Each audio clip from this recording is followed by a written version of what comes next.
ಉತ್ತರ ಕರ್ನಾಟಕ ನ್ಯೂಸ್, ಇದು ಕನ್ನಡದ ಉಸಿರು. ಕಲಬುರಗಿಯಲ್ಲಿ ನಡೆದಿದ್ದ ನಿವೃತ್ತ ಬಿಎಸ್ಎಫ್ ಯೋಧ ಹಾಗೂ ಸೆಕ್ಯೂರಿಟಿ ಗಾರ್ಡ್ ರವಿಚಂದ್ರ ಅವರ ಕೊಲೆ ಪ್ರಕರಣವನ್ನು ಹೈದರಾಬಾದ್ ಕರ್ನಾಟಕ ಭಾಗದ ನೈಟ್ ರೌಂಡ್ಸ್ ಪೊಲೀಸರು ಅದ್ಭುತವಾಗಿ ಭೇದಿಸಿದ್ದಾರೆ. ಕೊಲೆ ನಡೆದಿರುವ ವಿಷಯ ಹೊರ ಜಗತ್ತಿಗೆ ತಿಳಿಯುವ ಮುನ್ನವೇ ಇಬ್ಬರು ಆರೋಪಿಗಳಾದ ಸಚಿನ್ ಮತ್ತು ಹನುಮಂತನನ್ನ ಸ್ಟೇಷನ್ ಬಾಜಾರ್ ಪೊಲೀಸರು ಬಂಧಿಸಿದ್ದಾರೆ. ರಾಮಮಂದಿರ ಬಳಿ ಇರುವ ವಿವಾದಿತ ಸ್ಥಳದಲ್ಲಿ ಸೆಕ್ಯೂರಿಟಿ ಕೆಲಸಕ್ಕೆ ಸೇರಿದ್ದ ರವಿಚಂದ್ರ ಮತ್ತು ಸಚಿನ್ ಭಾನುವಾರ ರಾತ್ರಿ ಹನುಮಂತನ ಜೊತೆ ಸೇರಿ ಎಣ್ಣೆ ಪಾರ್ಟಿ ಮಾಡಿದ್ರು. ಈ ವೇಳೆ ರವಿಚಂದ್ರ ಮತ್ತು ಸಚಿನ್ ಮಧ್ಯೆ ಗಲಾಟೆ ಕೂಡ ನಡೆದು ಅದು ವಿಕೋಪಕ್ಕೆ ತಿರುಗಿದಾಗ ಸಚಿನ್ ಕಬ್ಬಿಣದ ರಾಡ್ನಿಂದ ರವಿಚಂದ್ರ ಅವರ ತಲೆಗೆ ಹೊಡೆದು ಕೊಲೆ ಮಾಡಿದ್ದಾನೆ. ಬಳಿಕ ಯೋಧನ ಲೈಸೆನ್ಸ್, ಗನ್ ಮತ್ತು ಬೈಕ್ನೊಂದಿಗೆ ಎಸ್ಕೇಪ್ ಆಗುತ್ತಿದ್ದ. ಇನ್ನು ಮಧ್ಯರಾತ್ರಿ 2 ಬೈಕ್ಗಳನ್ನು ಒಬ್ಬನೇ ಕದನ ಶೈಲಿಯಲ್ಲಿ ಸಾಗಿಸುತ್ತಿದ್ದಾಗ ರೌಂಡ್ ಪೊಲೀಸರು ಅನುಮಾನಗೊಂಡು ವಿಚಾರಣೆಯನ್ನು ನಡೆಸಿದಾಗ ಕೊಲೆ ಮಾಡಿರುವ ರಹಸ್ಯವನ್ನು ಬಯಲಾಗಿದೆ.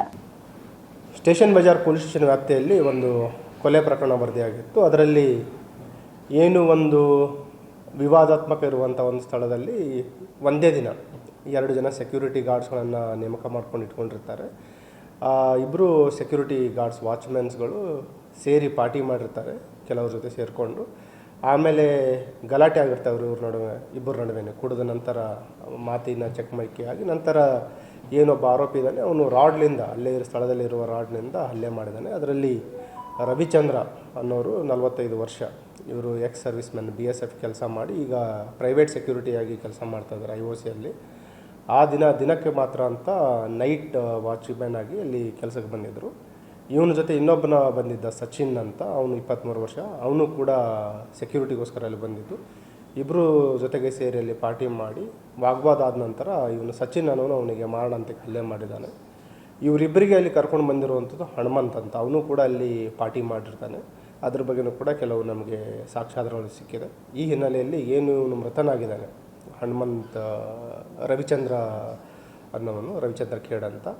ಈ ಕೊಲೆ ಪ್ರಕರಣದಲ್ಲಿ ಇವನ ಸಹೋದ್ಯೋಗಿ ಇನ್ನು ನೈಟ್ ವಾಚ್ಮನಿಗೆ ಬಂದಿದ್ದ ಸಚಿನ್ ಮತ್ತು ಅವನಿಗೆ ಇವರಿಬ್ಬರಿಗೂ ಕರ್ಕೊಂಡು ಬಂದ ಹನುಮಂತ್, ಸಚಿನ್ ಮತ್ತು ಹನುಮಂತ್ ಅನ್ನೋರಿಗೆ ಇಬ್ಬರಿಗೂ ಈಗಾಗಲೇ ಸ್ಟೇಷನ್ ಬಜಾರ್ ಪೊಲೀಸರು ಬಂಧನ ಮಾಡಿದ್ದಾರೆ ಮತ್ತು ಹೆಚ್ಚಿನ ತನಿಖೆಯನ್ನು ನಡೀತಾ ಇದೆ.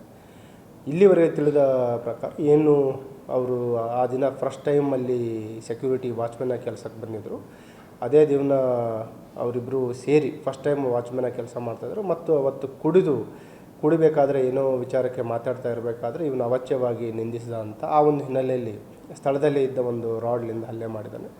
ಅವನು ಏನು ಕೃತ್ಯಕ್ಕೆ ಉಪಯೋಗಿಸಿದ ಆಯುಧ ಇರ್ಬೋದು ಮತ್ತು ಇವನು ಆ ಸ್ಥಳಕ್ಕೆ ಸಾಗಾಟ ಆಗಬೇಕಾದ್ರೆ ಮತ್ತು ಅಪರಾಧ ಮಾಡಿದ ನಂತರ ಎಸ್ಕೇಪ್ ಆಗಿದ್ದ ದ್ವಿಚಕ್ರ ವಾಹನವನ್ನು ಕೂಡ ವಶಪಡಿಸ್ಕೊಳ್ಳಲಾಗಿದೆ. ಇದರಲ್ಲಿ ಒಂದು ತುಂಬ ಇಂಟ್ರೆಸ್ಟಿಂಗ್ ಏನಂತಂದರೆ, ಯಾವ ರೀತಿ ನಾವು ಪರಿಣಾಮಕಾರಿಯಾಗಿ ನಗರ ಪೊಲೀಸಲ್ಲಿ ಒಂದು ನೈಟ್ ಬೀಟ್ ವ್ಯವಸ್ಥೆಯನ್ನು ಮಾಡ್ತಾಯಿದ್ದೀವಿ ಅಂತ. ಈ ಅಪರಾಧ ಬೆಳಕಿಗೆ ಬಂದಿದ್ದೇ ಒಂದು ಇಂಟ್ರೆಸ್ಟಿಂಗ್. ಬೇಸಿಕಲಿ ಏನಾಗಿದೆ, ಅವತ್ತು ಅಪರಾಧ ನಡೆದ ಒಂದು ಬೆಳಗಿನ ಜಾವ 3 ರಿಂದ 4 ಗಂಟೆ ಸುಮಾರಿಗೆ ಗಸ್ತಿನಲ್ಲಿರುವ ನಮ್ಮ ಸಿಬ್ಬಂದಿಯವರಿಗೆ ಇವನು ಅನುಮಾನಾಸ್ಪದವಾಗಿ ಹೊರಡ್ತಾ ಇರಬೇಕಾದ್ರೆ ಇವನಿಗೆ ಕ್ವಶನ್ ಮಾಡಬೇಕಾದ್ರೆ ಇವನ ಹತ್ರ ಏನು